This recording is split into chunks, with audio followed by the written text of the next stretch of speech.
কল্পনা করো সময়টা 1862 সাল। তখনকার বাংলার বাতাসে প্রযুক্তির গন্ধ নেই, ইলেকট্রিক বাল্ব তো দূরের কথা, একটা সাইকেলের জন্য ছিল বিলাসিতা।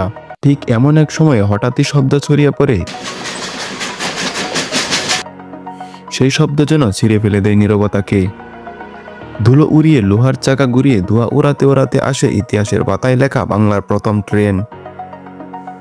14.5 কিলোমিটার পথ, ঢাকা নয়, চট্টগ্রাম নয়, প্রথম যাত্রা হয় নারায়ণগঞ্জ থেকে ঢাকা পর্যন্ত।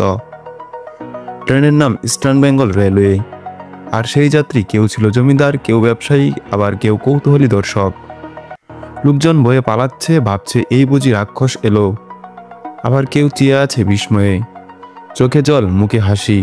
ট্রেন তখন কেবল একটা বাহন ছিল না, এটা ছিল আধুনিকতার প্রথম পদধ্বনি। ব্রিটিশদের নির্মাণ হলেও এটাই ছিল আমাদের স্বপ্ন ছোঁয়ার প্রথম সিঁড়ি।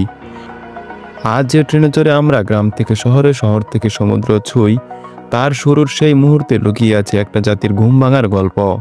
এটা কেবল একটা ট্রেনের গল্প নয়, এটা হলো বাংলাদেশের গর্বের প্রথম গতি। আর আমার 100 সাবস্ক্রাইবারদের পক্ষ থেকে আপনাকে জানাই স্বাগতম।